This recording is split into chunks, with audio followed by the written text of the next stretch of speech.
Welcome to the Chasing Rings podcast.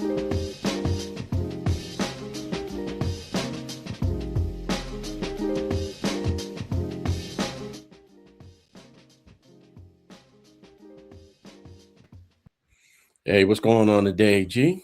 What's happening, Guru? Chilling. Getting excited for these playoff games today. Welcome everyone to another edition of the Chasing Rings podcast.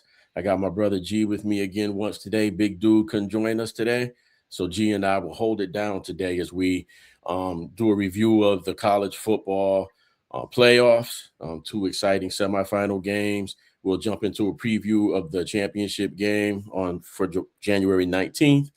And then we're going to talk about these wildcard games that will be jumping off today at about 4:30 with G's boys setting it off for us. So let's hop right into this discussion of, excuse me, the first semifinal game that we had in the CFPs on Thursday night. We were treated to another exciting game in the first of our four semifinal games with the Miami Ole Miss game. Miami outlasting Ole Miss 31-27. Was a hard fought game, a lot of ebbs and flows. Ole Miss fared much better than I expected them to offensively going up against the Miami front seven, so I was very impressed with them. Chambliss had decent time in the pocket throughout most of that game. He went 23 for 37 for a 277 and a touch. And Kewan Lacey rushed for 103 yards on 11 carries, but of course his big chunk of his yardage was on the long touchdown run at the beginning of the second quarter that put Ole Miss ahead. For Miami, Mark Fletcher had a big game, 22 carries for 133 yards. Dude is an absolute beast. And their wide receiver, Keelan Marion, had 7 receptions for 114 yards and a touch. While I've been very critical of Carson Beck, he made some key plays down the stretch that almost floored me, especially the last play to win it on offense for Miami. But the game was close throughout. Miami had several opportunities to take charge of that game, missed some golden opportunities with their DBs dropping a few would-be interceptions. Totally understand why they play DB. Miami also had 10 penalties for 74 yards, which stalled not only their own drives, but extended some of Ole Miss's drives. And a couple of times, some of those drives resulted in points for Ole Miss, and really what kept them in the game. Mhm. What's your synopsis of this game? I mean, we had another thrilling game. What's your breakdown of this?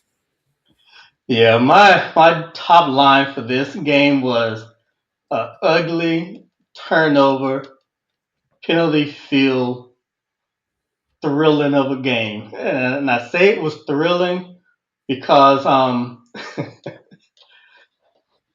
I guess there's a part of me because I grew up with the ACC. I was just really hoping that Miami would play the way we all thought Miami would play.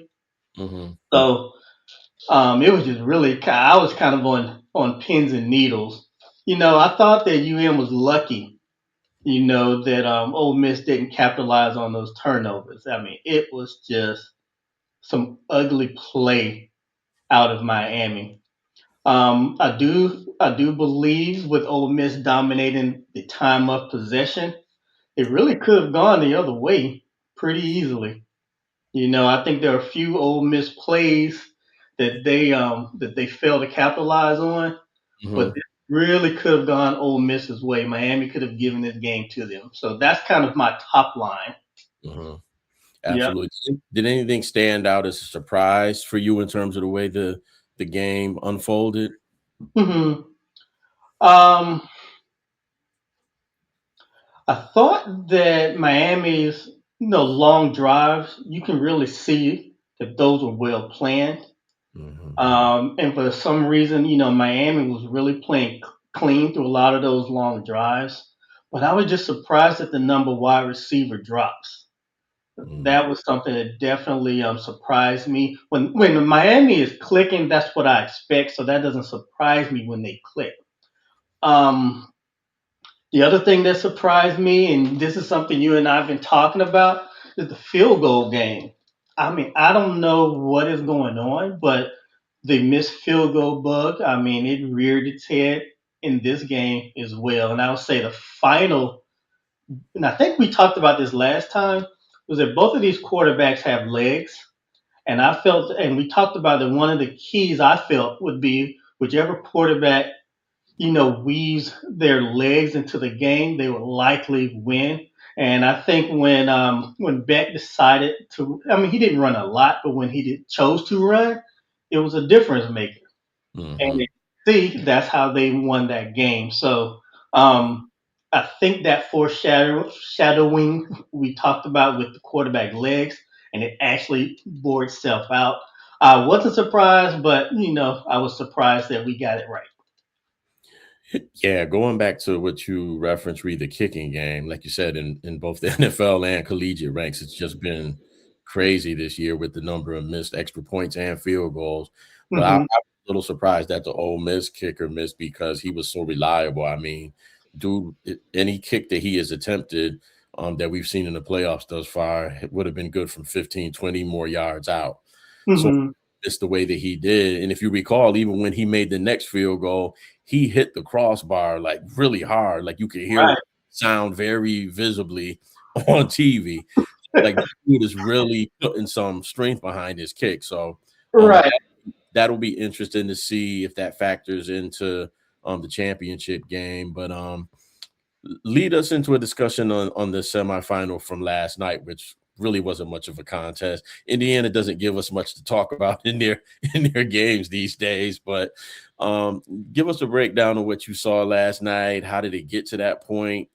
Did you see anything that makes you change your mind about Indiana? I mean, they seem like they're getting better every game, which is crazy to me. Well, I was being a bit optimistic during our texting back and forth last night. I mean, you pretty much called it early on that it was going to probably be a steamroll, and I kept saying, "Well, there's a lot of time. Yeah, well, there's a lot of time for them to put up 56 points." You and I hate to laugh at Oregon, but I mean, Indiana was in their head early on, and Indiana was doing what Indiana does, just quality play, good decision making. And I'm a full believer that when you get to this level, the physical attributes are not as big of a deal. It becomes your mental, like how you play, the decisions that you make. Mhm. Team making some wonderful decisions. The coaching, the right play at the right time, mixing it up. I mean, sometimes I can pretty much guess what next play is going to be. And a lot of times when Indiana was playing, I was off. you know. So I mean, I don't know if we'll see another team like this because I don't believe Indiana will do this in next year.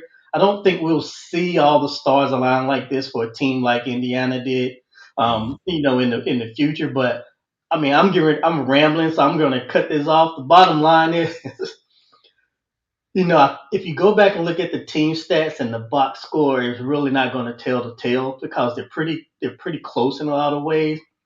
It was just all about the timing.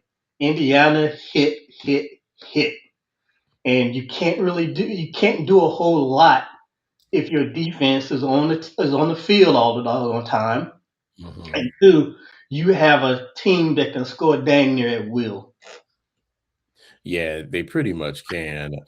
I'm really impressed with Signetti. I mean, you hear, of course, you keep hearing that he comes from the Saban coaching tree. And, I watch him each game. And like you said, the decisions that he makes at the right time for this team. For example, I remember texting you last night. Remember they took that time out when Mhm. it was driving for their first score.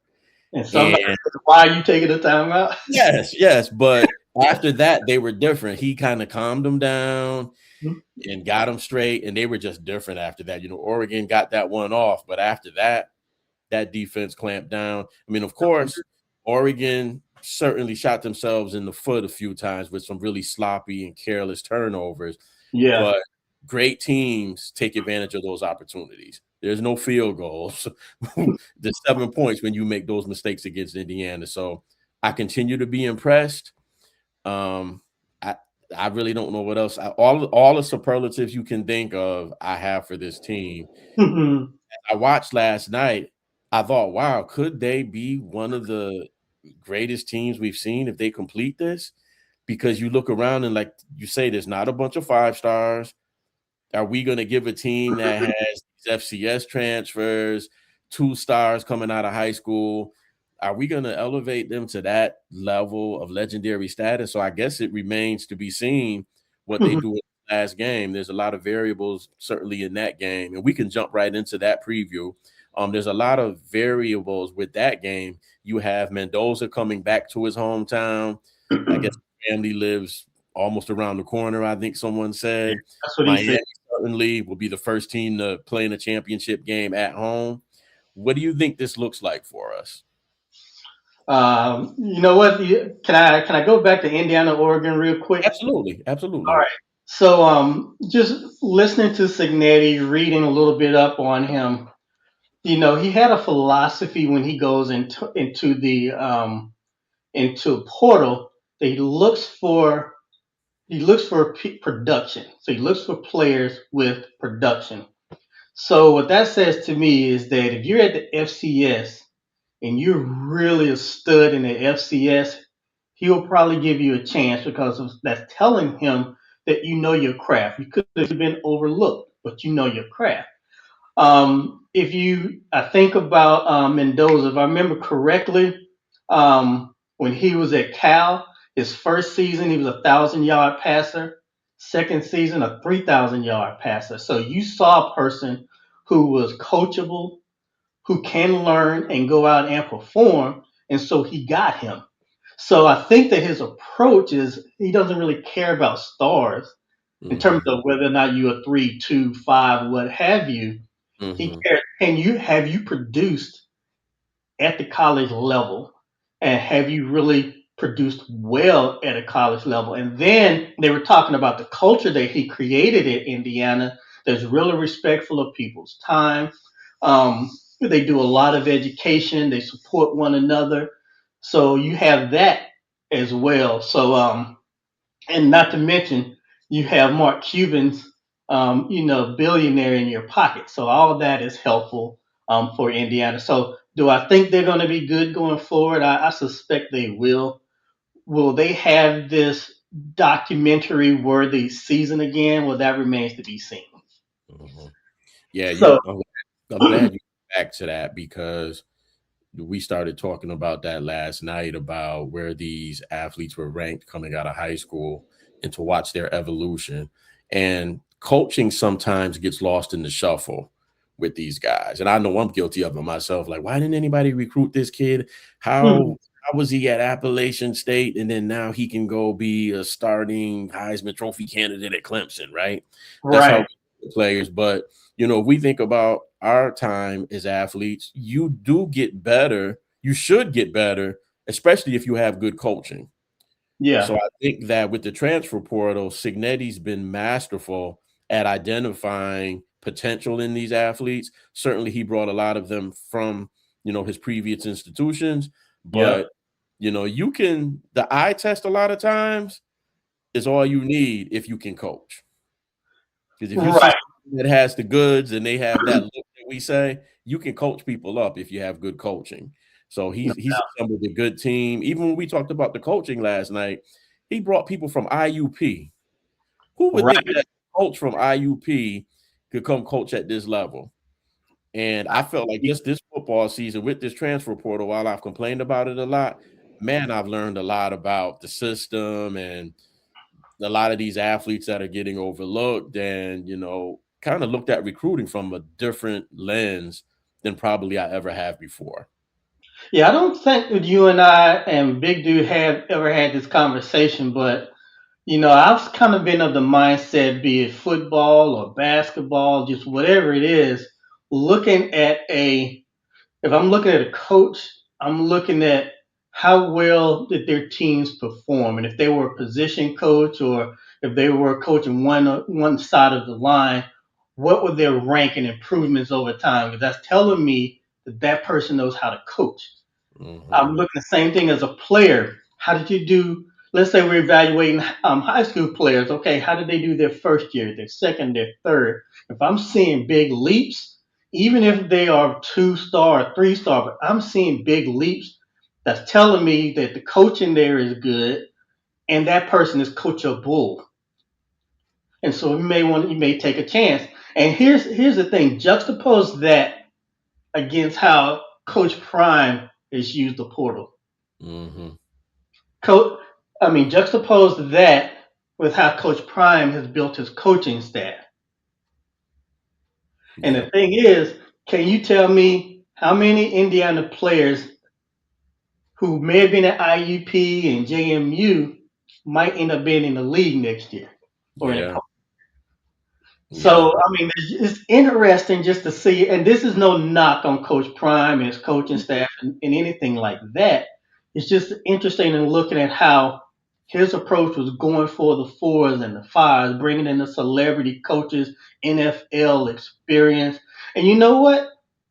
If you step back and look at that objectively speaking, you'll think that that should work. Mhm. But then there's something that's missed in Buffalo, in Colorado, that they're doing well in Indiana, and I think this comes back to your point, is knowing how to coach the young men in front of you. Yeah, I wonder if it was reversed if Coach Prime, and we love Coach Prime, by the way. Oh Don't yeah, let me we are coach primers for real. ride for Prime. But you bring up a great point, and it makes me wonder what it would look like if he did reach down more for the less shiny car, right? Because he's getting all the shiny rides, the 4 and 5 stars, the number one ranked quarterback, the number one ranked at this position. Right. And a lot of times ego comes with that, right? Like I know I'm the man. I've known I'm the man since I was 14 years old, right? Hmm. Now you have to not only try to coach the skills of the game, and Prime's big on this, you're also trying to mold men. Right. And sometimes that's tough depending on the environment you may have come from where people have only patted you on the back. You haven't necessarily had to fight super hard for anything because you were naturally gifted. Where these 2 star guys, I'm happy to be here. I'm going to give you, I'll die on this field if I have to. I'm going to do everything I can. I'll run through this brick wall from you. Where the 4 and 5 stars sometimes like Coach Prime mentioned, he had a kid and his parent and they asked, how much are you going to pay me right off the bat? Right. And I That's give him credit.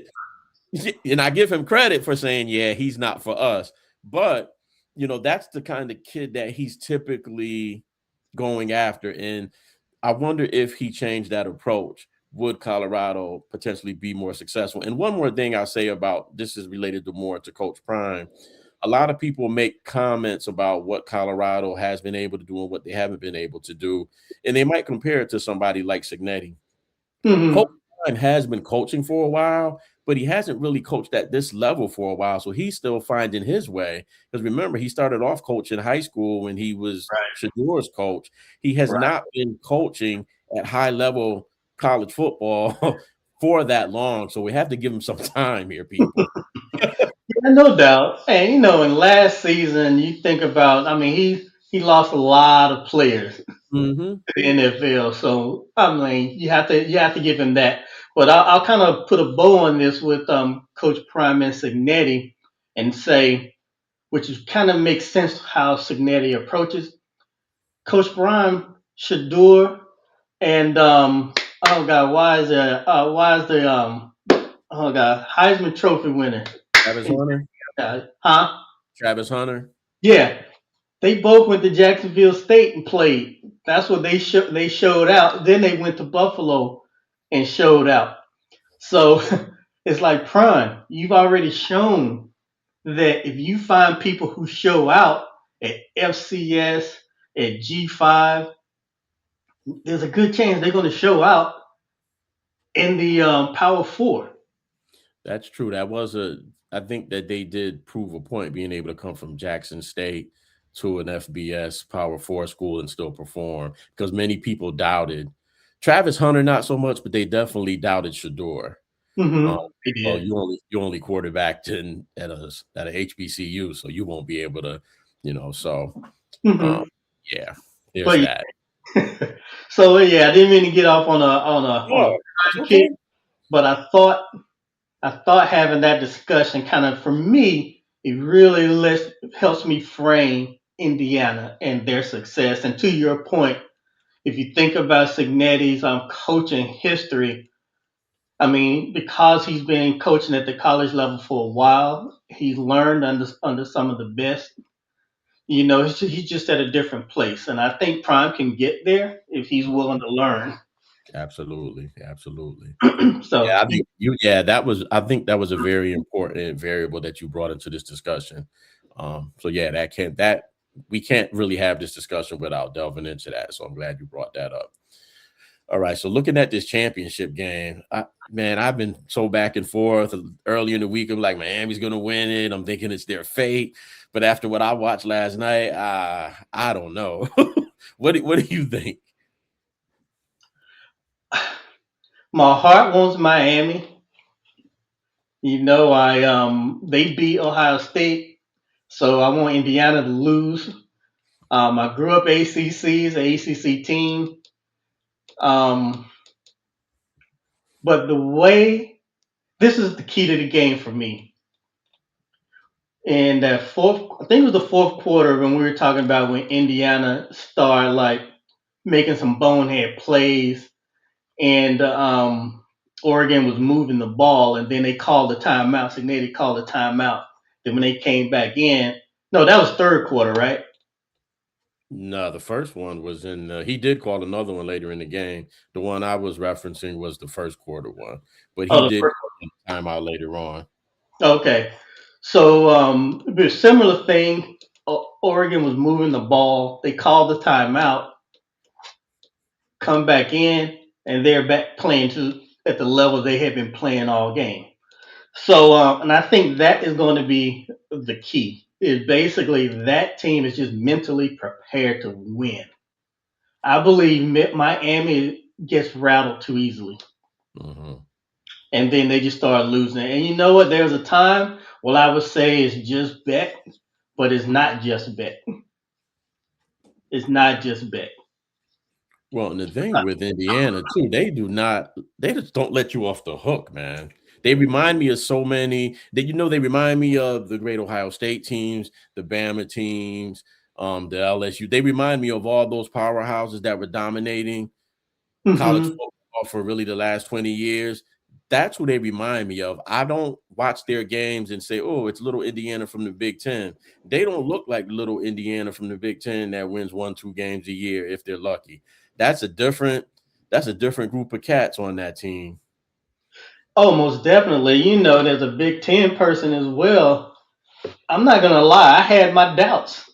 I Mhm. truly, truly had my doubts, and I hate to say this, but when they rolled us, even though we played them close, but they beat us, I felt that they were real at that particular point. I'm like, okay, this is real, and it's not because I'm just like, oh, it's Ohio State. The reality is, Ohio State is one of the best teams in the country right now, Mhm. and they beat them.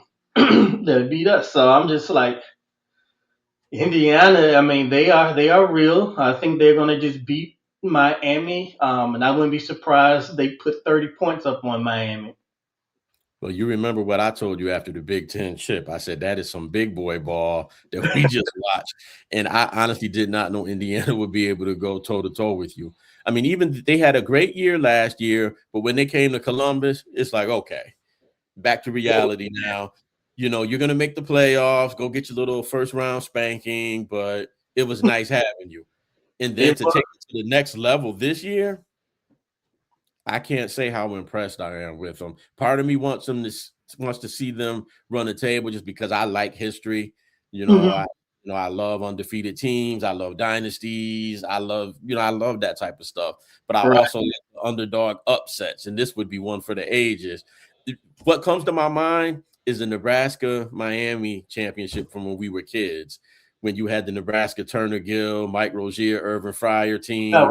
was that an Orange Bowl game? Yes, it was the Orange Bowl, Yeah. and you thinking there's no way this Miami team with this Bernie Kosar Yeah. sophomore kid is gonna beat this Nebraska team that this is their time, right? And Right.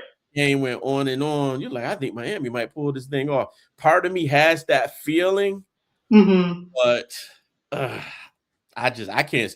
Indiana would have to basically implode, I think, for Miami to win that game. I think Miami, if they had a few more pieces on offense, possibly, I would give them a little bit better of a chance. And this is Saturday. I probably changed my mind. Today, I would go Indiana. But of course, I have recency bias after watching what Indiana did less than 24 hours ago. So I kind of watched it with wide eyes last night, like, whoa, what's happening here? Man, let me tell you. I do believe that Miami's DBs can be had pretty regular. Mm-hmm. And here's the interesting thing about Indiana's wide receivers. I never really looked at them as, okay, these are these elite athletes. But Jesus Christ, they can run some routes. Let me tell you something. But I texted you last night. I'm like, man, I think I texted you guys last night. I said, man, my boys need to draft one of these wide receivers, man, because I think all of them can play at the next level. And I'm not talking about just make a team. I'm talking about impact. They can run routes.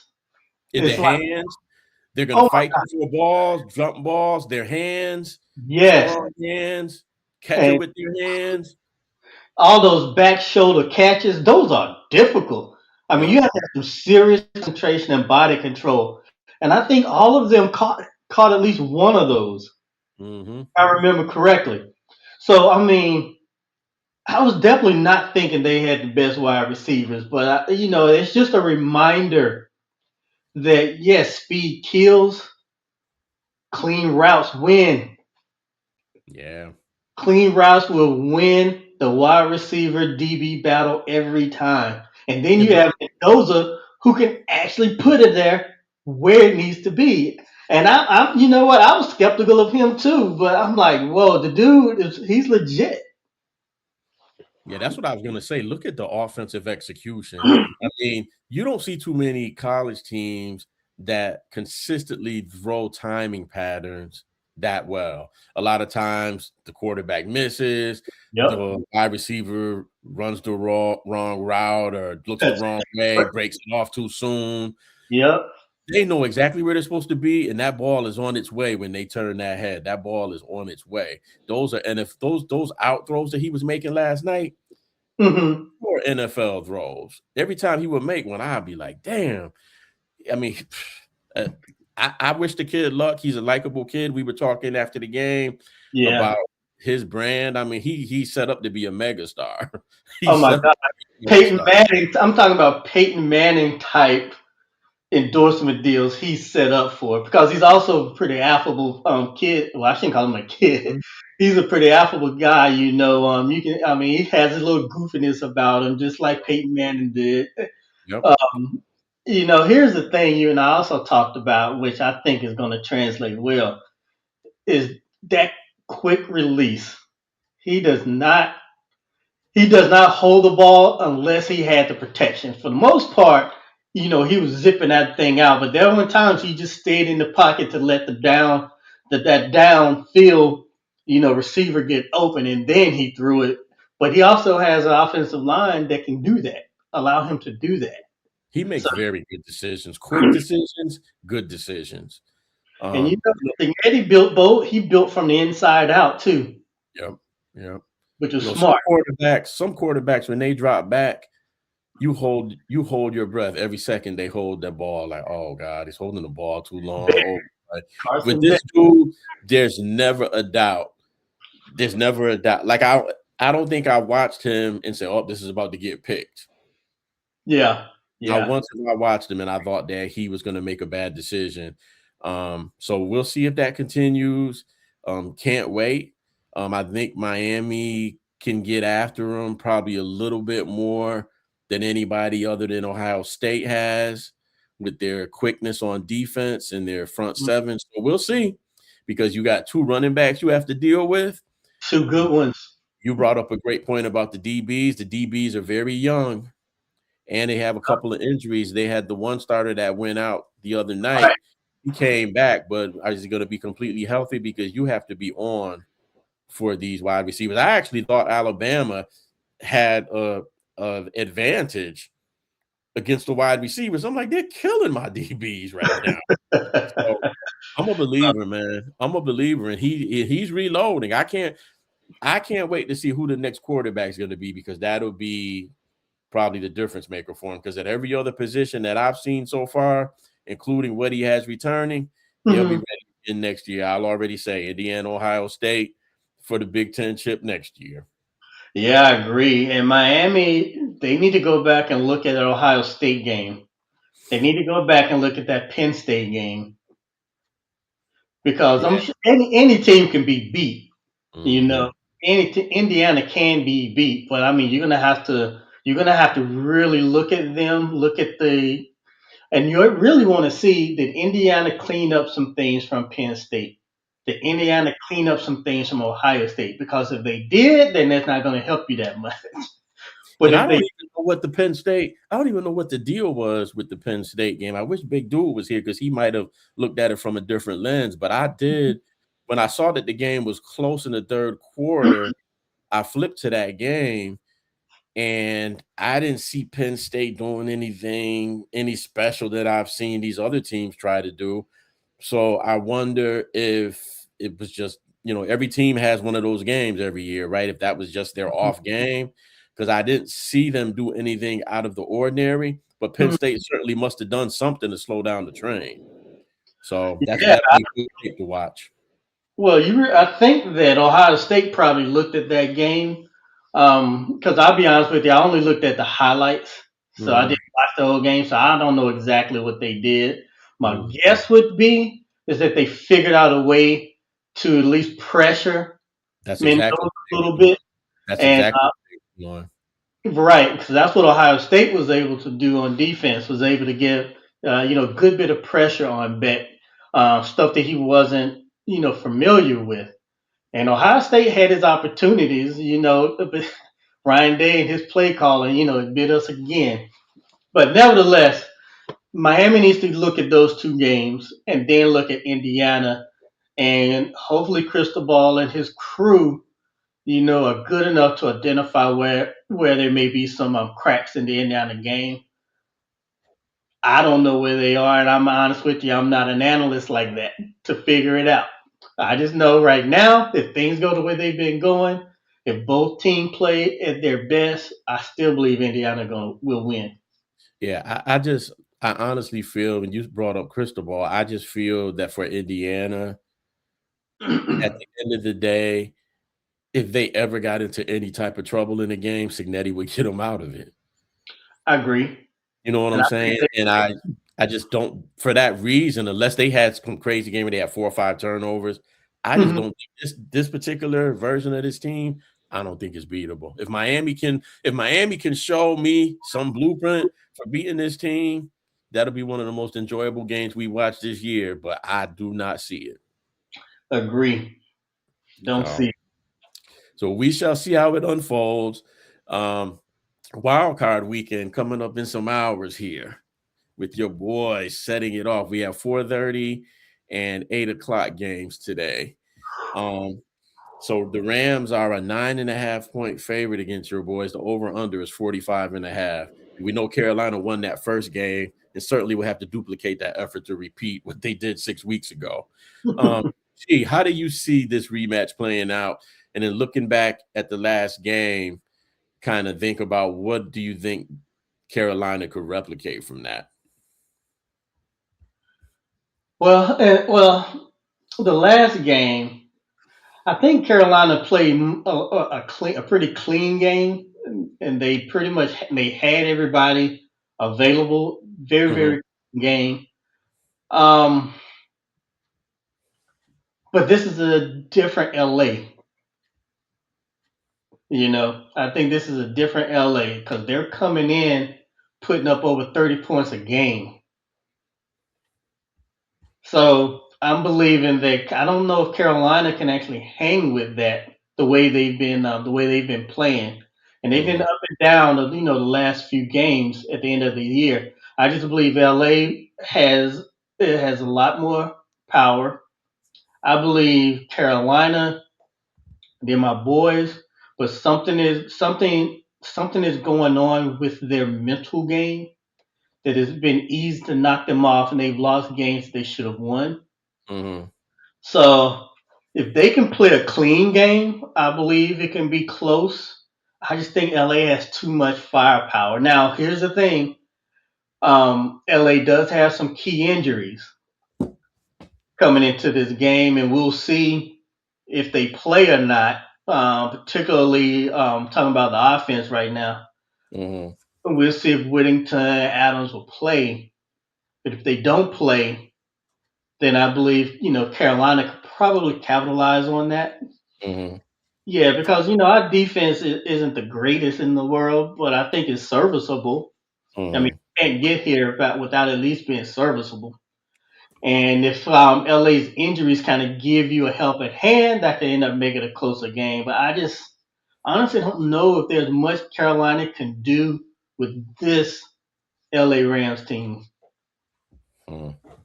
Interesting. Yeah. And looking at that last game, Stafford turned the ball over 3 times in that game. Two ints. One of them was a pick six, and he got sacked twice. Actually turned the ball over 3 times. Excuse me, because on one of those sacks he fumbled. Hmm. So certainly the Rams kind of put themselves in that position for the most part. They still had a chance to win it. They went ahead late, but Carolina kept fighting back. And, we always say teams turn the ball over. Well, defenses sometimes create those situations where those Right, turnovers happen. And I right. didn't watch the game in its entirety, but I, saw some cut-ins. Carolina's defense was making some plays that game. Hmm. Um, so for me, I think for the Rams, I think it's pretty simple, to be quite honest. If you look at the last game, don't turn the ball over. They need to win the time and possession. In that last game, Carolina had the ball for 35 minutes versus the Rams 24. Carolina had almost 400 yards of offense where they only averaged 295. The Rams were pretty much on pace for almost everything they do except the turnovers and the time of Hmm. possession. So Hmm. they can fix those things and put pressure on Bryce. They did not put a lot of pressure on Bryce in that particular game, and when you give him time, he can pick you apart. That So is I think true. Rams have to look at that. I think Carolina, they're playing with house money. Just go play. You're at home. Nobody really expected you to be there as a division champ. Right. Go play ball. You got nothing to lose. Everybody's been riding this Rams team all year. I was guilty of that for probably 15 weeks of the season. Um, Nobody expects you to win. I mean, look, the point spread is even disrespectful. It was 10.5 at one point, but you don't Uh-huh. typically see spreads that big in a playoff game. Yeah. So I think they should just go out and play, be themselves. Now, one thing that may impact this game, one intangible thing, is the weather. The weather has not been good there. It's just going to probably be wet again. I do think it's going to stop raining, but depending on how they're able to manage the field, that could be a significant factor. And in that last game, the reason that Carolina's time of possession was so lopsided compared to the Rams is because they really stuck with the run throughout the game. They ran the ball big time in that game, and I think that when you have weather conditions like this, it's a good opportunity to take advantage of that, and they can run the ball. The Rams' defense is not penetrable. Yeah. Yeah. You bring up a good point about being at home and house money, and just I'm really hoping that they just open up the playbook on offensive defense and just Keep let. talking, G. I'm having some technical difficulty here, so keep Okay, talking. I'm just hoping they open up the playbooks on both sides of the ball and just let them play and have fun. Because, like you say, it is house money. They're at home. Um, there is some capabilities to actually. I do believe the betting lines are going to probably get blown up. I don't think it's going to be a beatdown. I honestly don't. But I do believe LA is going to win. I hate to say it, but we can have fun while we're playing. Yeah, let me figure out this technical difficulty for a minute because our picks aren't showing up right. Give me 30 seconds here. Oh, okay, that is fine.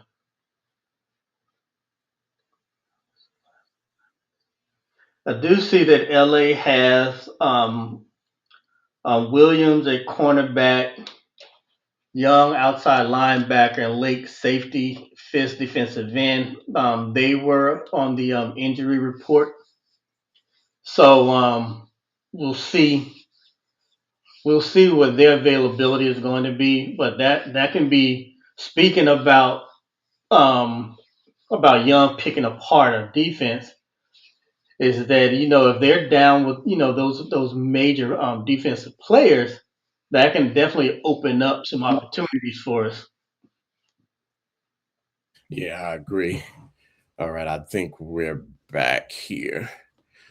All right, so we get into our picks. Big dude went with the Rams in this one. Who are you going with? Oh, the Rams. Rams. Yeah. Um, I'm also going to go with the Rams in this one. I do think that's be a closer game than people thought it would be, but I see the Rams winning this one. I don't know if they'll cover the spread, That's what but I'm thinking. The it'll spread's be gonna get blown up, I think. yeah, it'll be interesting to see if they can cover the spread. All right, I'm fully back here. Um, our next game, Green Bay and Chicago, and this is the rubber match between these teams. Divisional foes obviously hate each other. So it's interesting that Green Bay is a favorite in that game, especially Hmm. with all the injuries that they have. Hmm. Um, I found that a little off, and most of these spreads for these games have been a little weird because I think four of the six road favored, which No, they again, could have changed by now. and it tells you the state of the NFL this year, right? To have that many road teams in the opening round of the playoff be favorites. Um, Hmm. So in looking at this game, certainly they played twice already. Chicago actually be looking for their first playoff win since 2011, which I didn't realize. The weather's going to be a huge factor in this game. They're getting some of everything. Windy Hmm. City, the wind, some snow. They actually probably lucked out on the cold because it's only going to be in the 20s. And if you ever lived any place cold, you'll understand my humor there or lack thereof. Um, so the weather will definitely be a factor, and I think that probably favors Chicago because of their running game. They enter this game as the third-ranked rushing team behind the Ravens and the Bills. So if Hmm. they're able to put that to work, no one's really shut that down this year. Right. So if the weather and the elements are what they are predicted to be, that'll come in huge. Hmm. So they've played twice in the last 34 days, which is crazy. The NFL I schedule know, is right? crazy sometimes. Ridiculous. Like you guys with Tampa, the Eagles with the I know. Commanders. That's ridiculous scheduling, right? Yeah, dumb. So week 14, Green Bay won 28-21, and Chicago had a chance to win that game. Again, falling behind. Chicago keeps putting themselves in these positions where they fall behind in these games and have to come back, and it's worked out for them quite a bit. But you Hmm. can't keep playing with fire like that, especially in the playoffs where obviously you Right. lose and you're done. But in that week 14 game, um, Caleb Williams threw an interception in the end zone to end Hmm. that. It's a bad way to lose a game, but from what we've seen from the Bears this year, it wasn't like a panic situation. It's like, okay, he Hmm. made a bad decision. It was a fourth down play. He had to do something, and it didn't work out. They had Hmm. to come back again in the week 16 game where Green Bay dominated what was a defensive battle and basically led 13-3 going into the third quarter. Jordan Hmm. Love knocked out in that game in the first quarter. Malik Willis comes in and played pretty well, in my opinion. But the Hmm. Chicago offense was stagnant pretty much up to that point with field goals, turning the ball over on downs. But like Hmm. I said earlier, like they've been doing all year, they find a way to rally. They tie it late. Hmm. Green Bay fumbles the snap in over the first possession in overtime on a 4th and 1. Hmm. Chicago touchdown on a walk-off. So these teams are pretty even if you look at those two games. If you look at the stats, obviously Chicago jumps off the page with their running game, and Chicago creates turnovers. They are Mhm. at the league in interceptions. So that's something that will be very key. What are your thoughts taking into account how those first two games went? Injuries on Green Bay, Chicago being a young team, all these variables that enter this game that is a rivalry game in a playoff. What are Mhm. your thoughts on how this one might unfold? Well, I really kind of focus on like who has shown momentum, in like the last quarter of the season, Mm-hmm. because that momentum, is a real psychological catalyst. It can have you up, it can have you down. So Green Bay, what I saw is that a lot of their offensive production has slightly waned off at the tail season, but at the same time, their rushing game improved a little bit. Um, and Chicago, it was kind of similar. A lot of their production decreased a little bit, but their passing game improved.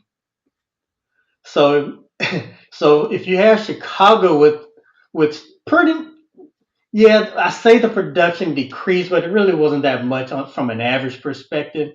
But you see an improved passing game. Well, that can become an issue for Green Bay because one, Green Bay hasn't been able to stop Chicago's run. If they can't do that, they can pretty much hang it up. But the thing is, Chicago's passing game has been better the last 3, 4 games, so they can feed off of each other. Is really what I'm trying to say, and this is why I think Chicago is probably going to win this game, is because of, it's a combination of 3 things. I talked about the running game, which I think is going to be there. The passing game has improved over the last few games, and their defense does have ability to stop chunk plays. And Green Bay in their chunk plays can kill you. So this is why I believe Chicago will probably win the game. But I believe if Green Bay can stop that Chicago running game, it's going to be interesting.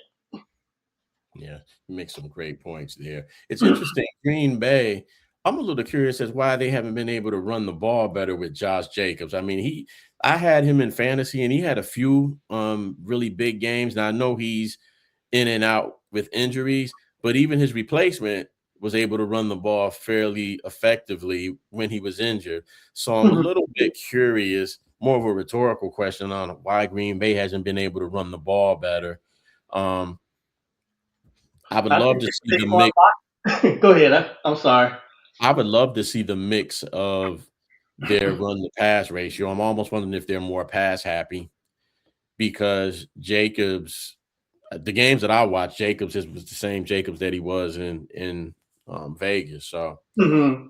but yeah, this matchup is a little bit of a tricky one because these teams are so evenly matched for the most part. They've split the two games. Big dude went Chicago. Who are you Hmm. going with on this one? Chicago, but honestly, I believe whoever plays has the best defensive day is going to win. Hmm. Yeah, I think that's across the board. I'm going Chicago as well. I think Chicago's the better team. I think they have the better coach, even though I do like the Green Bay coach, LaFleur. I do like him. But Ben Johnson, I love Ben Johnson, man. I just love Ben Johnson. So I'm gonna go there. Um, next, my Good boys. boys. Yikes. Yikes. You shouldn't say yikes, man. They're going to win this. I don't think so, my friend. Really? Yeah, I'm very worried about this game. Well, you Uh, got Shakur, Cook, and Kincaid back, right? yeah, see, this is well, you know what? Give me your thoughts on this game, G, and then I'll jump into my little soliloquy. Well, here's the thing. You got Josh Allen throwing through Shakir, one of the most high-powered tight ends right now. Cook, and I think I read Kincaid is back. Yeah, Kincaid is back this week, which is huge for us. I mean, he's our biggest threat in the passing Yes. game. Right. And so you got him and Cook. coming out to play together. I mean, I don't. You should be happy right now because you have your team now. Now, here's the thing: you'll still have a couple of key injuries as well that can come into play, and Jacksonville is healthy. So, but your offense, I think, is set up fine. Your defense, whew, I don't know. Because if you can't get to Lawrence, he might pick y'all apart.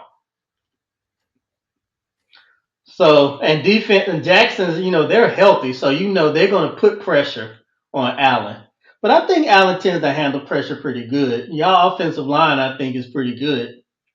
So I just think that when all said and done, I think Buffalo can pull it out, and it's probably going to be a shootout, though, is what I'm thinking. Okay. So it's been exhausting this week listening to the national media with this narrative surrounding this game is the Bills. This is the best opportunity for the Bills to win the AFC Hmm. because Holmes isn't there, Jackson isn't there, Burrow isn't there. But I don't see it that way. I think this version of the Bills is deficient in many areas. It's the worst team of this run. Our run defense is the biggest gap. We've gotten off to slow starts all season, and we've been overly reliant on Allen and Cook. Kincaid's been in and out, but we don't get much production from any place other than the tight end position.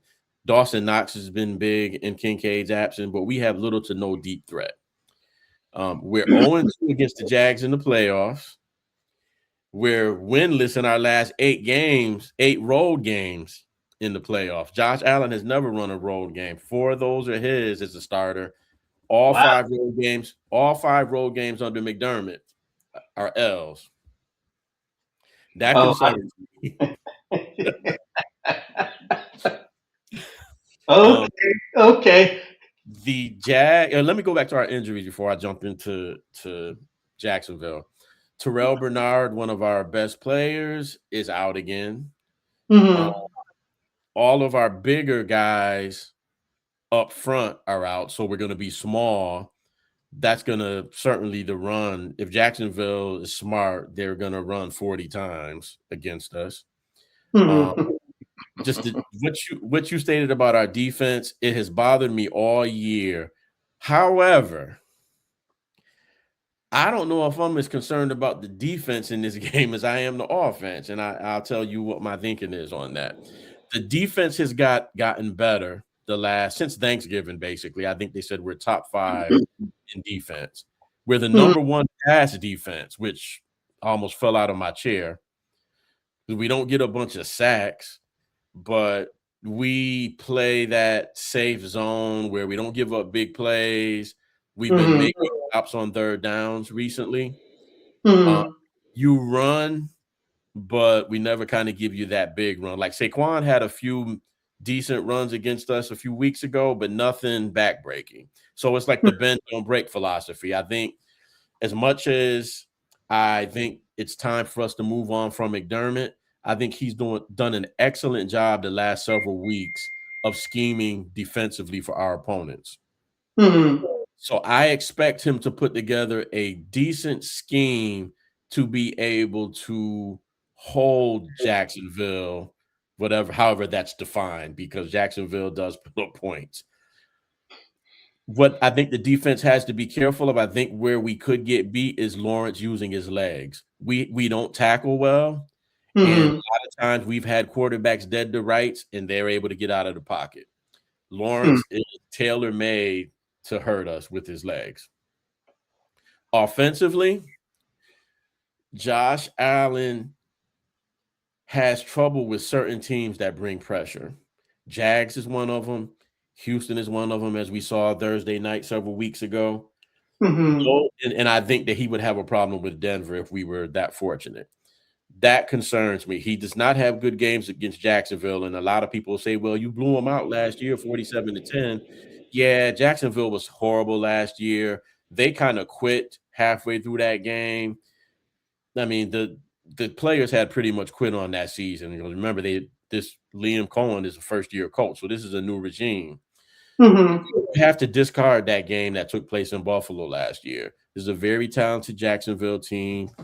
I don't like our roster, but I do think that we'll make, as the weeks going on, I've changed a little bit my thoughts on this. I think we'll probably be a little bit more competitive than I imagined, but I just don't see us.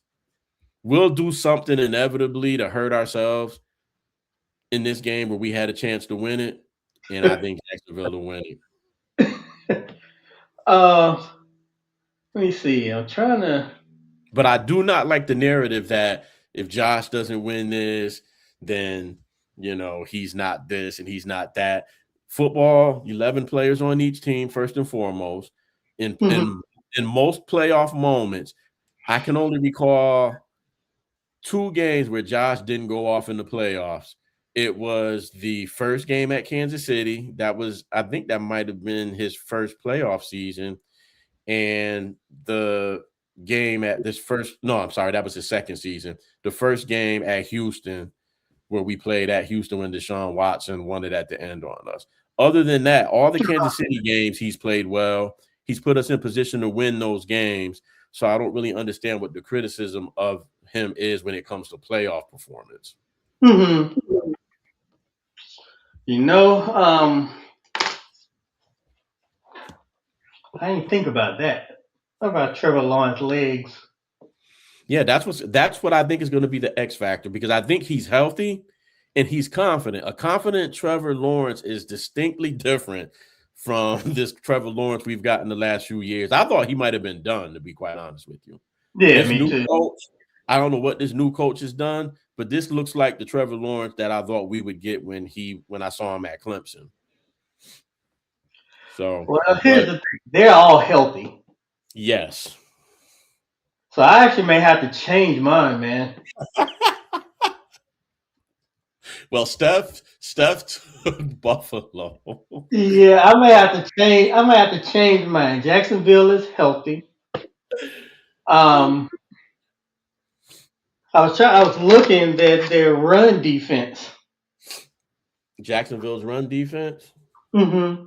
they're one of the worst in the league. So it's interesting here. It's interesting. So this matchup is pretty interesting. Uh Let me get to this.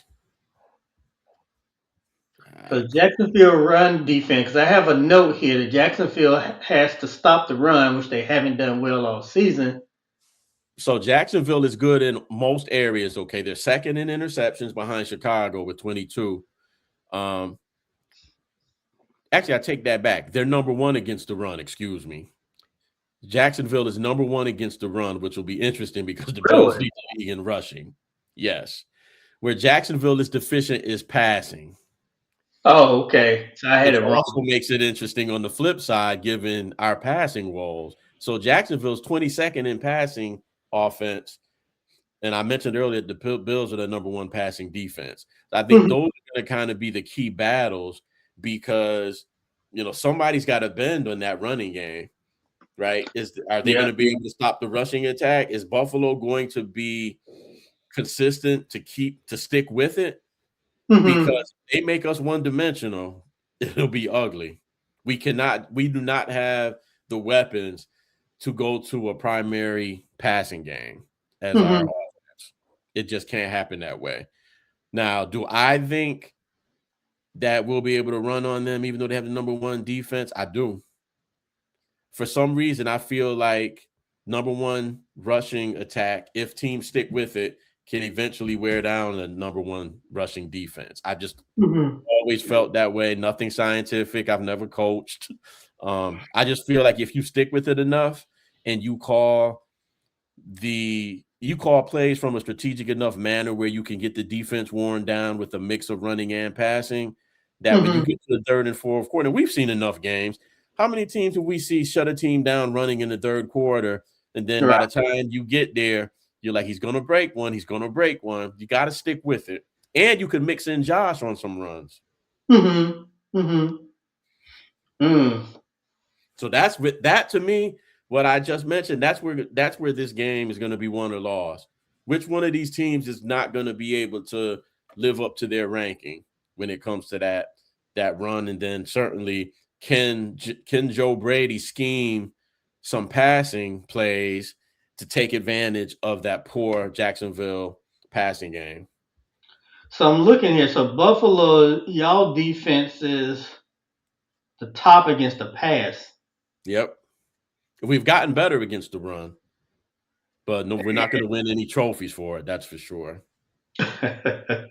You're right. And Jacksonville is the top against the run. This is Jacksonville is pretty solid in most categories. yeah, because even against the pass, where's Jacksonville? 22nd, the ranking that I saw.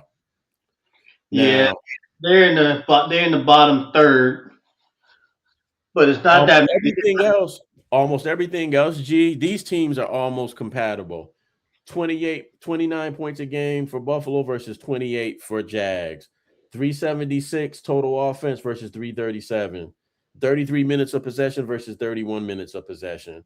I was surprised that Buffalo has 36 sacks and Jacksonville only has 32. Mm-hmm, But the interceptions are huge, a huge disparity. Jacksonville has 22, Buffalo 13. And the turnover differential is huge. Jacksonville is plus 13, Buffalo's plus 1. And I dare to say that they probably just got to that plus 1 because we probably were minus for most of the year. mm-hmm, So this is an intriguing matchup. You would think experience should be able to win it in terms of mm-hmm, its coaching experience. My guys have been to 2 AFC championship games, not all the same players, but your key mm-hmm, players. But Jacksonville has been in the playoffs before. It's a first-time head coach. I think this is a coach's game. I think that I'm of the elk who wants McDermott fired at the end of the year if we don't win it all. mm-hmm. But I think that this is his time to show that he can coach. He should be able to outcoach a first-year head coach. Bruh. So this may come down to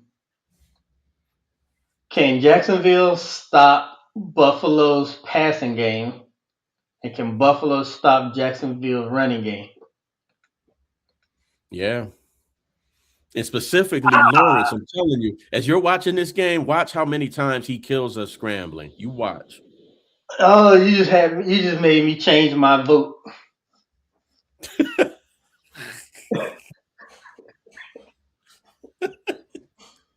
Well, I got you for Buffalo, so why you changing? Yeah, I may have to go with Jacksonville, man. So G's original pick, everyone, was Buffalo. So we're gonna switch him to Jags. Cross that out. I may have to. I hate it, but I may have to do that. And honestly, for me, the main thing that's standing out for me is Jacksonville is healthy. Yeah. That's the I main. honestly, in my heart, as the week has progressed, and listening to all of the stuff that people are saying, and then listening to some of the stuff that's coming out of my boys' locker room, Hmm. part of me saying we're gonna upset them, but I'm going Jags, man. I'm sticking with the Jags. We just do dumb things in games that I could literally mark down. These are the 5 plays that cost us. If we had done this, then like it'll be a key third down conversion. It'll be a 3rd and 1, and we call some trick play and lose 5 yards instead of tush pushing or running Cook or running Josh. Or Hmm. something on defense where they have a 3rd and 25 and convert it. It'll be something crazy like that. You watch.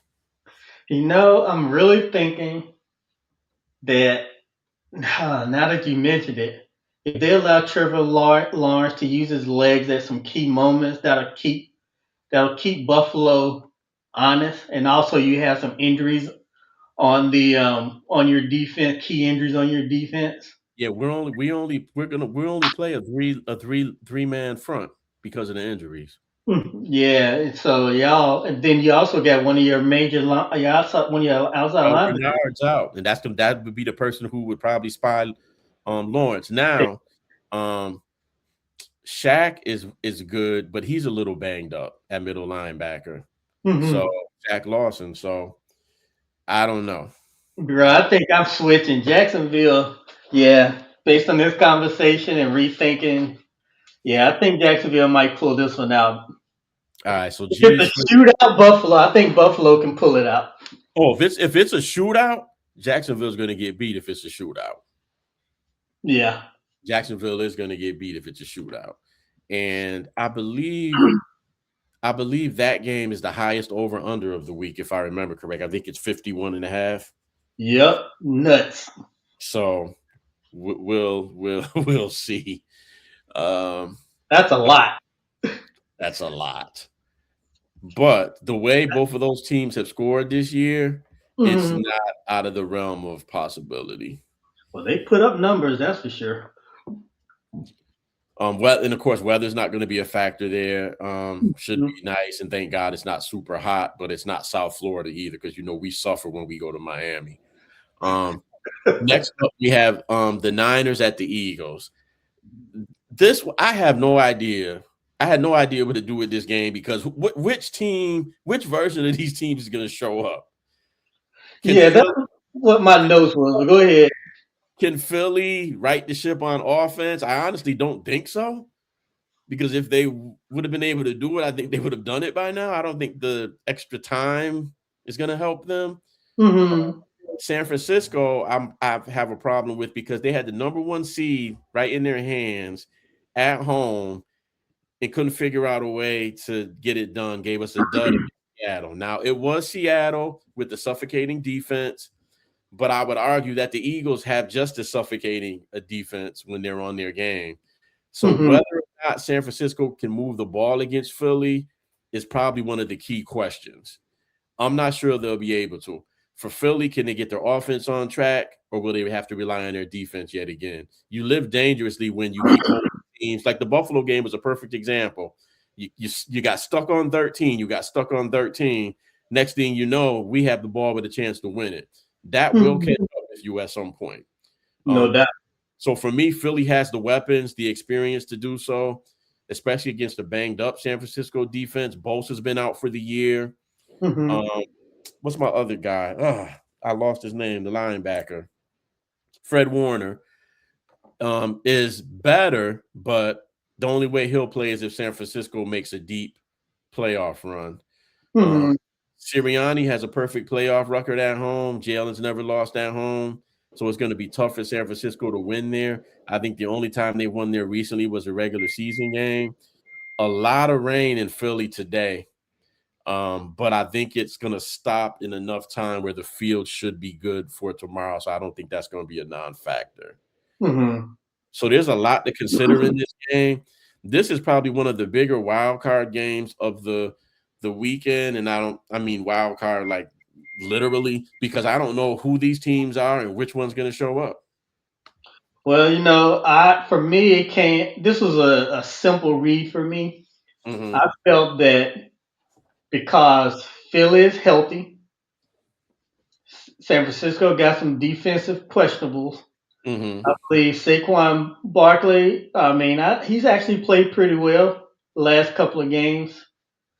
Um, Whatever was going on with him this season, I think he has a chip on his shoulder going into this game. And if he can get going, that Philly offense is going to get going. That's kind of and I truly believe Philly's going to win it first because they're healthy and because Barkley has a chip on his shoulder, and I think he's going to actually show out. And they should, if you remember the Seattle game from last week, Seattle was gouging the Niners on the ground. So I mean, both running backs. Yes. So that that could get ugly. But this has been the problem with Philly all year, right? Run It the has. ball, run the ball, run the ball, and they do not run the ball when you should run the ball. Well, early on they couldn't run the ball. Yeah, true. But it was so disproportionate in the situational play calling for Philly. Of course, anybody that's watching football knows that all the Philly fans want this Kevin Patullo character out of there. Gone. I mean, If I Philly can't fan, I even know. defend it. I can't even defend it. It's terrible watching him call plays. Uh, he's the Ryan Day of the NFL. Yes, yes, and that's probably disrespectful to Ryan Day as bad as that. But Ryan But Day's a good head coach, though. I'm not. I'm yes, not one of these get rid of Ryan Day Buckeye fan. No, yeah. he's a play caller. But anyway, for this, yeah, I'm looking at the stats. I mean, they were real low. In the bottom third. They being Philly. Well, but that was early in the season. Oh yeah, they're cooking now, man. You talking Hmm. about defense, right? Yeah. Yeah, defense is cooking now. So I just think that when I looked at the numbers, first thing I go to injuries. They're healthy.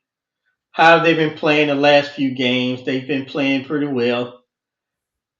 And I think Saquon Barkley, if he has a good game, not Hurts. I think Hurts is going to probably do what he can do.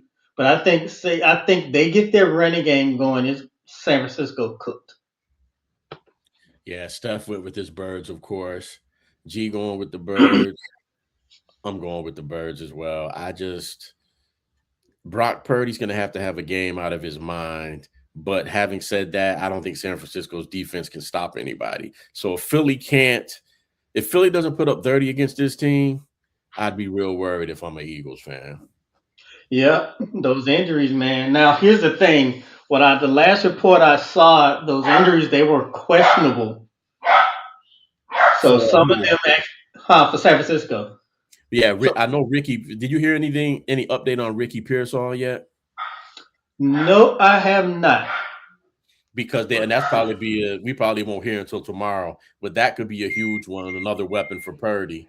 Um, it'll be interesting to see what the offensive game plan is for San Francisco because that is the best part of their team is their offense. But you're going It against is. Philly, that's part of Philly's team.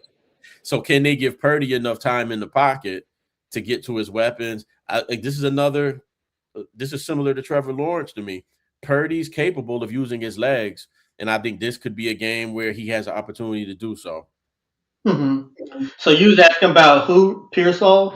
Yeah, Ricky Pearsall, Well, he didn't practice Friday. He he's hasn't probably practiced. he's not going to play probably. Yeah, he hasn't practiced Wednesday, Thursday, or Friday. Yeah, he's probably not going to play. I mean, they still have enough weapons to me. I mean, I didn't realize that he was that big a part of the offense with the production they've been putting out. I mean, again, they were a win away from the number one seed. And as bad as it sounds when we break this game down and when we break down the Niners, there must be a lot of good there. And we have to give Kyle Shanahan his flowers on this. He's done a hell of a job coaching this team this year with all of the adversity that they faced. They probably had more key injuries than any other team. Right. So it'll be a Uh, good game, I think. But I think the Eagles at home with that defense, that crowd, I like the yeah. Eagles. Super Something to Bowl prove. tested. They've been maligned a lot, and I think it's probably because of the way they played in the early part of the season. Well, and it's Yeah. not pretty, right? Everybody wants again the shiny car, right? Hmm. But sometimes that car with the rust on is gonna get you 300,000 miles. That shiny might break down on the highway with 110. Hmm. No So doubt. a win is a win, man. And we've seen some teams win Super Bowls that have not been pretty. Exactly. So all right. Next here we have the Chargers and the Patriots in the nightcap, which is I'm glad that that's the night game because I think that'll be the best game of the day. Actually, um, Really. yeah, I do. I do. I think that's going to be the most competitive game of the day. Hmm. Um, for me, so the Chargers are ranked fourth against the pass, which I didn't realize, but I watched them a few times this year, and their defense is pretty solid. A lot of bending, not breaking. And they're eighth against the run. So their defense is their strong suit. They have a lot of injuries on the offensive line, could be problematic playing a team like the Patriots. Your boy Travion Henderson has had a hell of a rookie year. That kid is truth, man. Right, he Um, is indeed, but we knew that coming out. absolutely knew that coming out. The Chargers are fourth in total defensive interceptions, or in total interceptions, I should say. One of the Hmm. past weaknesses, as I mentioned, is their offensive line. That's probably where they'll go with the draft and in free agency. So it's going to be interesting to see if the Pats are able to establish the run and protect May. You can get to Drake May, and the Chargers have a pretty good pass rush. Now, again, it's becoming a theme. You got a lot of quarterbacks that can hurt you with their feet, and May is one of them. True. So it'll be interesting to see how that plays out. I don't know. I think that is going to come down to the offensive coordinators. You think Who so? who can come up with the game plan? Because neither of these defenses is going to really give you anything big. This could be a slugfest. So whoever makes the right dials up the right play at the right time offensively might be who comes out with the win on this. But this is another one of them games that I don't have a good feel for. I just think it's going to be a good game, though. Well, both of them have defensive injuries. Okay, so that's going to be a factor. This is just like Buffalo and Jacksonville. This will probably be a shootout, would be my guess. It could be. Yeah, I think it's going to be at best. But Rams, their offensive line, if they don't step up, and New England has momentum, this is why I think New England can pull it out because they have that momentum. But yeah, the Rams O line sometimes it has been poor. Chargers.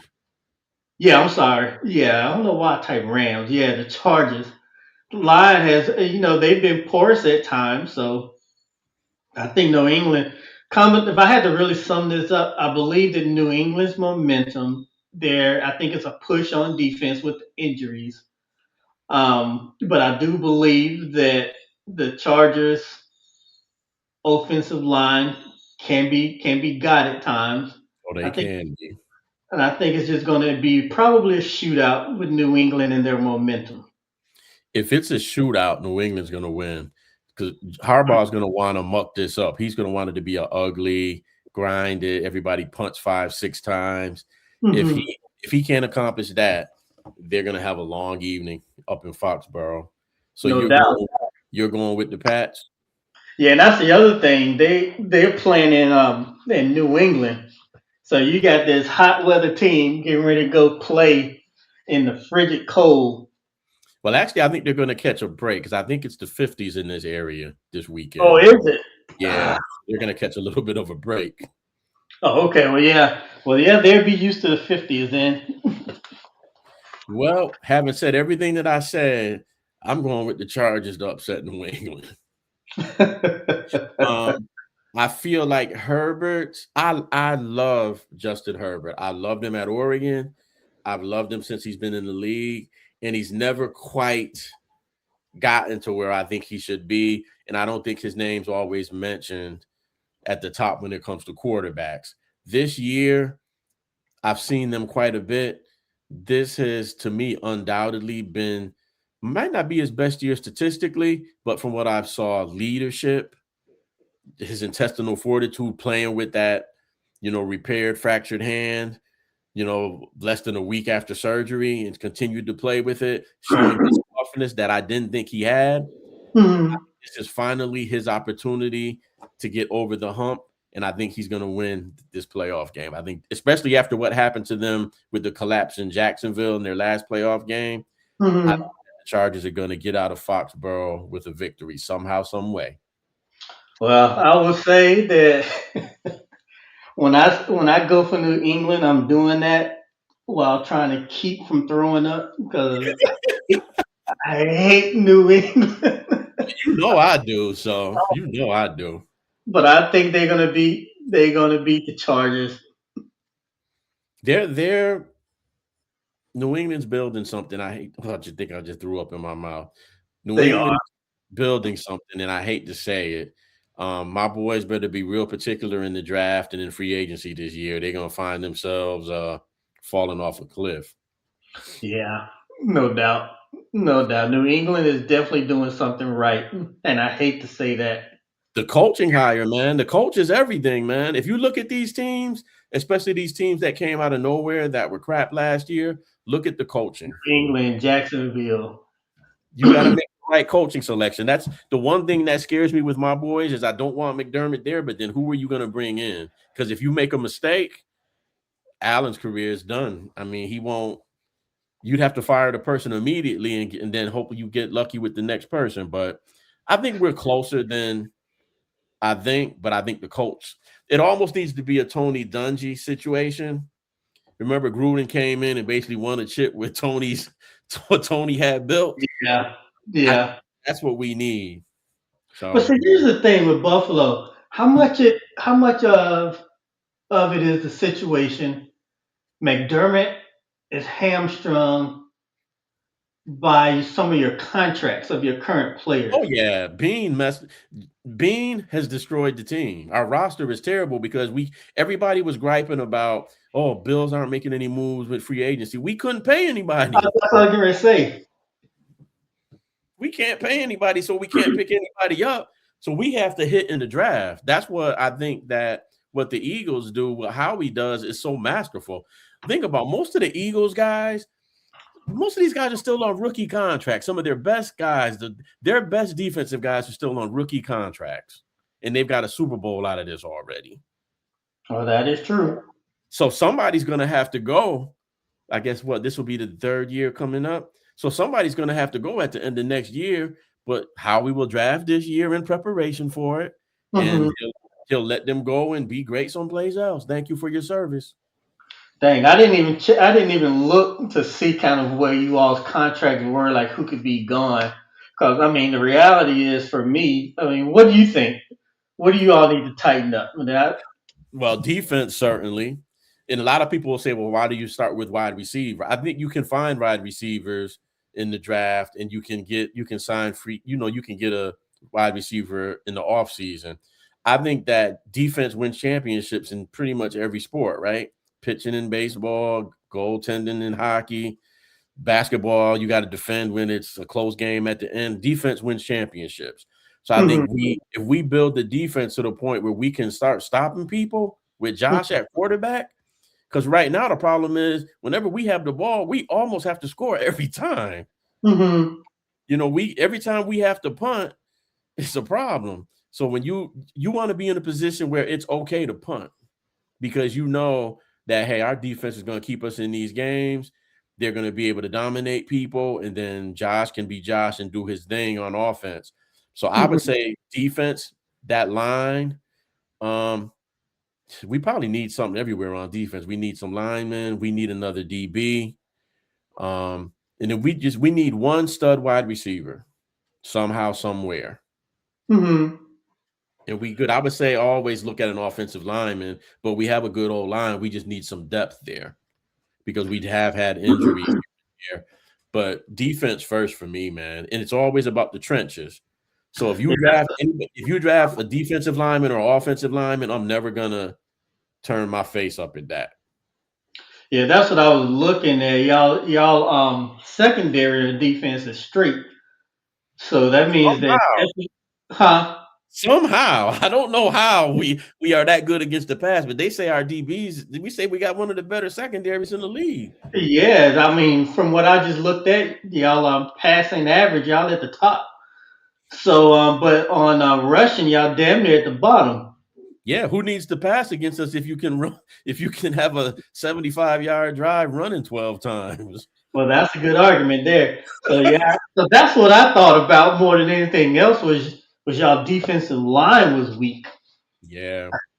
So I mean, And if we could get a stud linebacker, our linebackers are good, but if we can mhm, get like an Ohio State type of cat or a Miami type of cat, which I know we're not getting, they're going to be drafted too high, but somebody that can play at that level, like a franchise changer at linebacker. mhm, We have good serviceable linebackers, but you need a linebacker that when there are injuries on the line, they can kind of make up for that. And we don't have that type of linebacker. We already have a weak D line.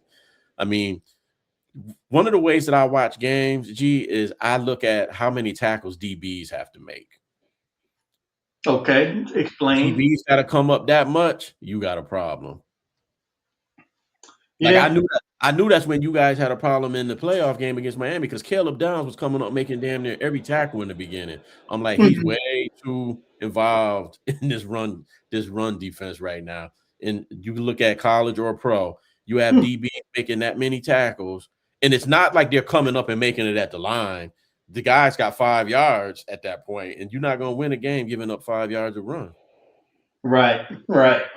But yeah, that's what we need. I know we're drifting off a little bit, but Oh, no, yeah, that's that's what we need, man. We need defense, bro. We need defense and one wide receiver and a better offensive coordinator. I'm not a Joe Brady fan either, because even with the personnel that we have, hmm I think we could do some things, you know? yeah, When you can run the ball, you should be able to pass. Like should be. the passing game should have opened up because Cook is the rushing champ. So to me, that speaks to the offensive coordinator. Well, here's the thing though. You can have an O line that's really good at the run, but they may not have the agility and the quickness in the passing game. That's true. That's true. You And know, then so, so some of Josh's especially the decisions tackle. and some of Josh's decisions have been a little bit questionable as I watched from week to week. But then what I figured out is that he may not have been healthy because there's been times that he's taken sacks, and I'm like, why didn't you get out of there? And now hmm that I found out that he had a bad foot, I'm like, oh, that makes sense why he wasn't running then. But hmm there's times where Put he needs pressure to on look, your line, man. yeah, yeah, he needs to look to run a little bit more, I think. But it'll be interesting. But either way, I'll be happy if it's over, but I'll be happy with the win because I don't know how much more my system can take of this stress, man, this year. Well, speaking of stress, what do you think about Houston and Pittsburgh?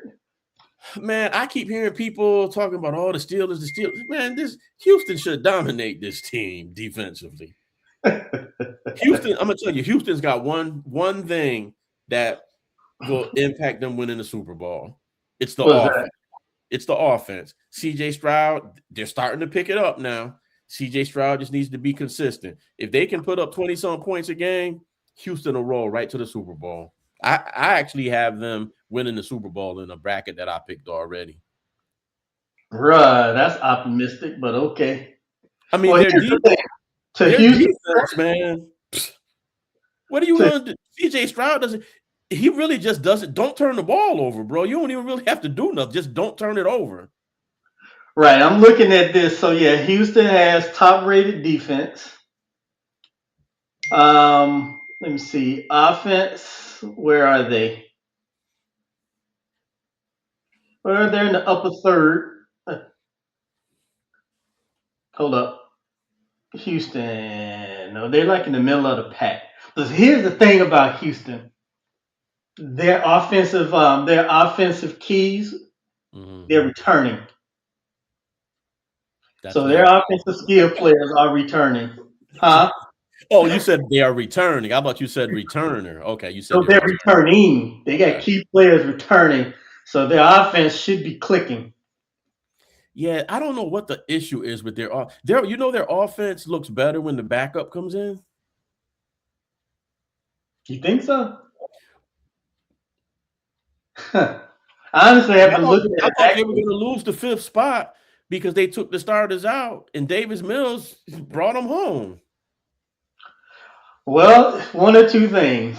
That could just tell you that they have some serious depth. Yeah. But you're right.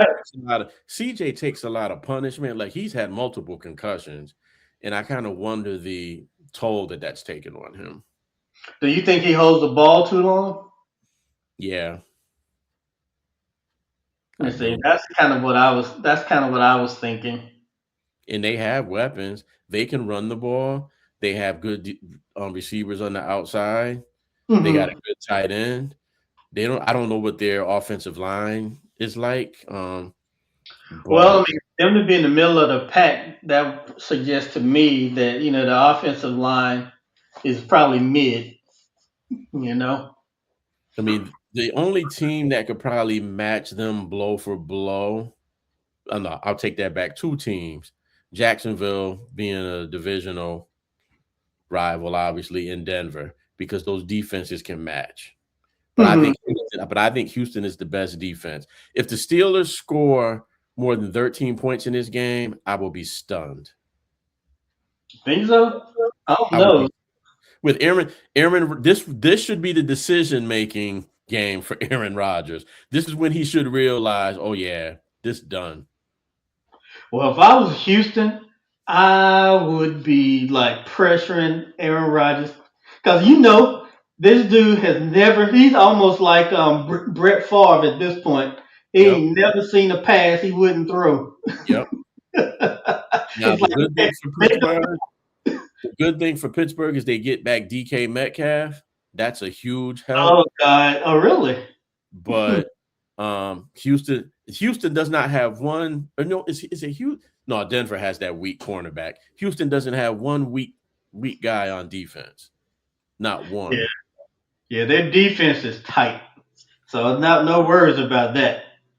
They So just that'll be interesting. if they O line just need to protect CJ Stroud to give him time. Because if you give him time, like most good quarterbacks, he'll pick you apart. And that'll probably be the sticking point too, G, when I think about it, because Pittsburgh's defense can come at you.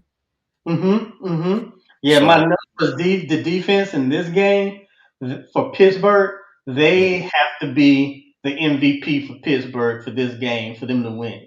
and CJ Stroud is a statue. I mean, he will run, but he's more of a drop back pocket dude. He probably gets sacked a few times in this game. The crazy thing is CJ Stroud can run. I know. I know.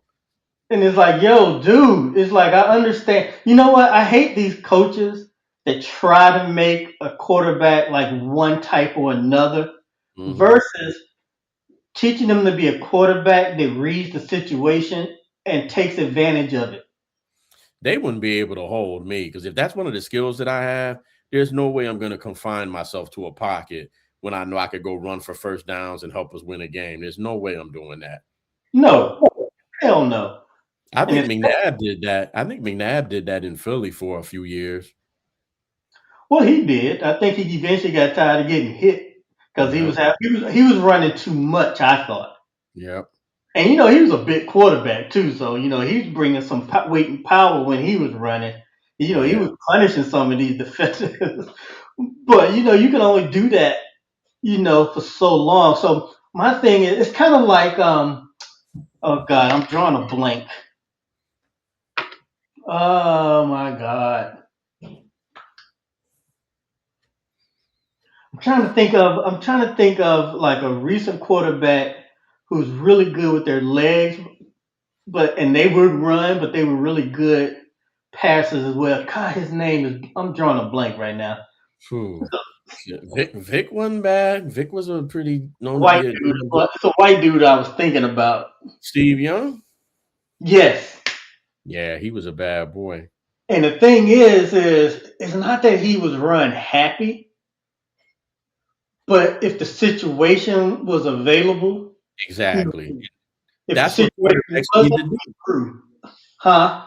That's what quarterbacks need to do. Don't look at the situation, man. Some of these guys, they scramble with the first downs right there, and they're so preoccupied with trying to find somebody downfield that you give up the first down. And those possessions, that could be especially this time of year, that could be the difference in your team going home. No doubt. No doubt. And the thing I liked about Steve Young, as much as I don't like the San Francisco 49ers, was that um, he knew when to run and was good and was mobile enough to make it happen. Now, if you're not a mobile quarterback trying to run, yeah, I mean, that should be a rarity for you. I get it. But no, I think he's definitely I think he's probably one of the poster quarterbacks for how to be a dual threat and actually win a Super Bowl while doing it. You know what? Let's finish our picks here, and then I want to come back to the quarterbacks before we get out of here. Who Okay, you got in this one? I got to go with Houston. And I'm also going with Houston. So going back to these quarterbacks, who in this playoffs, who are the quarterbacks that are going to present this duel? Is there anybody that doesn't give you that? Because we got a lot of quarterbacks that can do it with their legs in these playoffs. Well, I mean, right now, Aaron Rodgers, Probably the only one, right? yeah, I'm going back through it. And even he had a couple big runs against the Ravens last week. Well, that is true. That And is true. I think he would do it if he had to, because this might be it for him.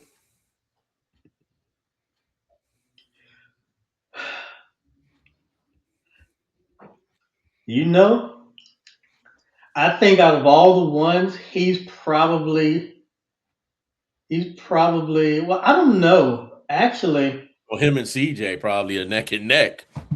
yeah, I was Even getting if ready CJ to say those. can, But then I'm also looking at Young at Carolina. he can do it.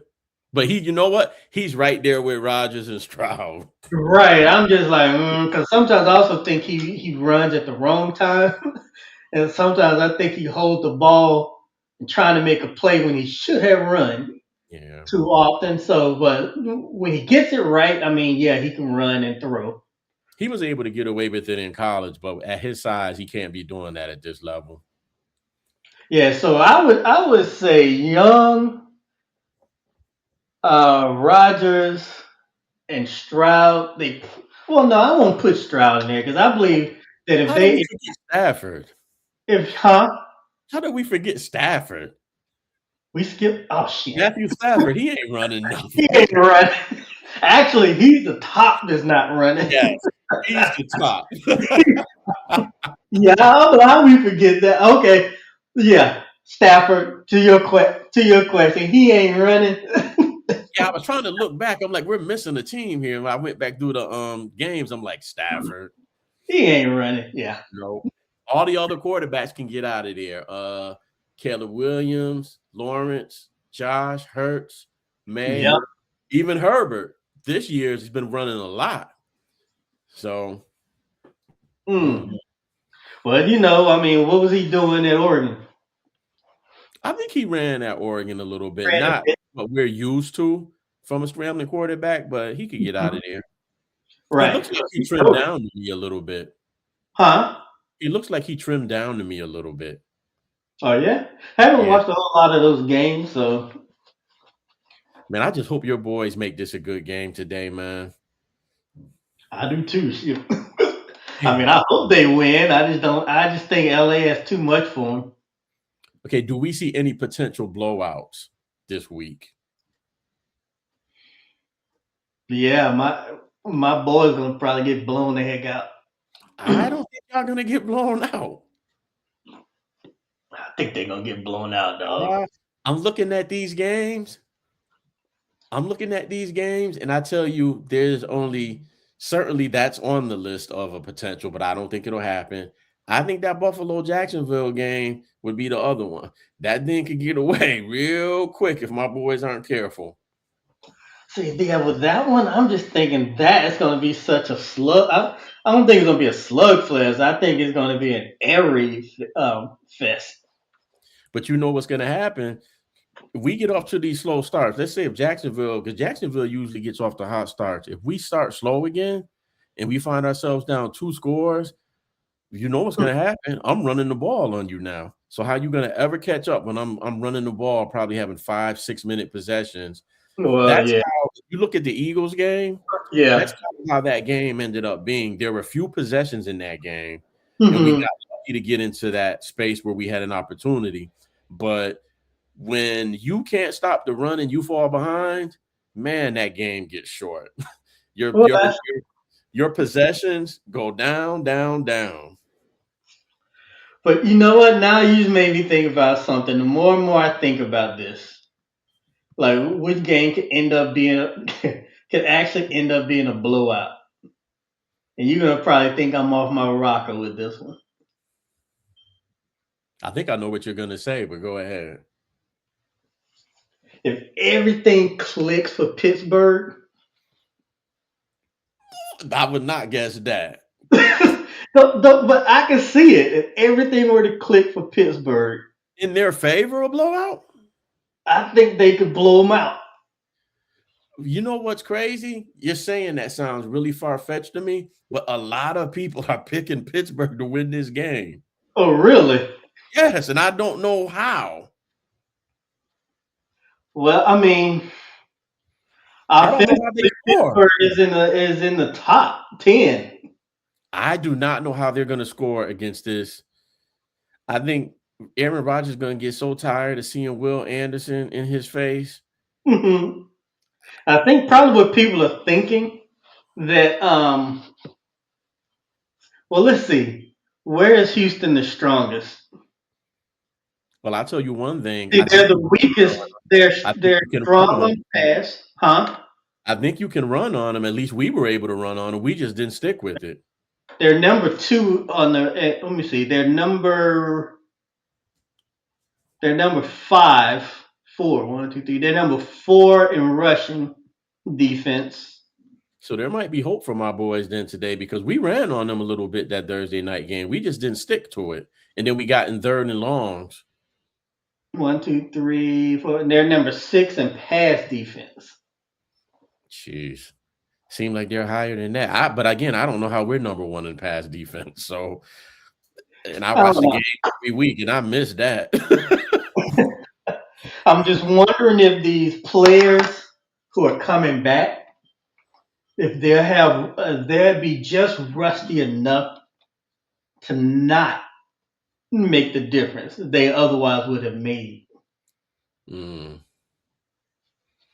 I thought you were going to say Houston. Sorry. I thought you were going to say New England Chargers had a possibility of being a blowout because I think it does. Patriots jump on you, man, and they don't let up. Telling you, Chargers have to score first, I Bills could, have to score first, Niners have to score first. Houston and Pittsburgh, I don't think it matters that much. Chicago, Green Bay doesn't matter that much. I think Carolina needs to score first. well, yeah, definitely, bruh. Both of them are pretty high powered on offense, though, but on defense, I think. Well, I mean, the Chargers have New England on defense, but they're tight. This is a tight game. This might be the tightest one, actually. Whoever turns it over, man. This might be the tightest one. As I go back and look at stats again, this might be the tightest. This I might be the mean, best game of the weekend. this might be the tightest series of games we've ever had for an entire playoff week. I mean, we're sitting here, it's like, yeah, well, this could be a blowout. This could be a blowout. But if you're really looking at these games, Mhm. no disrespect. The only one that could potentially or should potentially be is the Rams, your boys. But based on the results of the previous game, I say none of these games will probably. I think all of these games will be competitive. Probably if teams do what they need to do. Asterisk, nothing crazy, no crazy turnovers. But if teams play like they can play, this might be the first time we've had this many games in the wild card weekend be so hotly contested. Because some of these wild card games can be boring, but Wow. when you got a team like Pittsburgh being the division winner and hosting a game, Mhm. you know, man, I'm just looking forward to it myself. Man, I'm so happy, like I said, to wake up and I have college remember you. football What for was that, a breakfast. Tuesday? Oh man, now we got NFL for 3. I didn't like the Monday playoff game, but I Mhm. like it now. I like having that night for a game. Yeah, I think. Yeah, I hate to say this, even though I do believe if the stars are aligned, I do believe Pittsburgh can beat Houston. But I think really that LA is gonna roll my team, man. I don't think so. They're gonna roll them, even They with even. should roll them, but I don't think so. Let me see if the We'll spread see in a changed. few hours. We'll see in a little bit. I want to see if the spread changed on the game.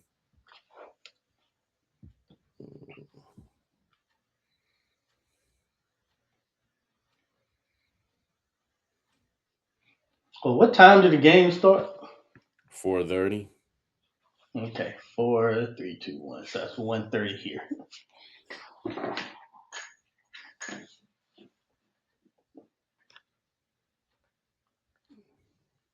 Let me see what we got up because it was 10.5 at one point. Hmm. It's up. It went back up to 10. Oh, really? Yeah. I think it'll probably stay like within that 2-score range. I don't think it gets away from you. Hmm. Because see, I'm telling you, I feel like the last quarter of the season, teams have been getting to Matthew Stafford. Hmm.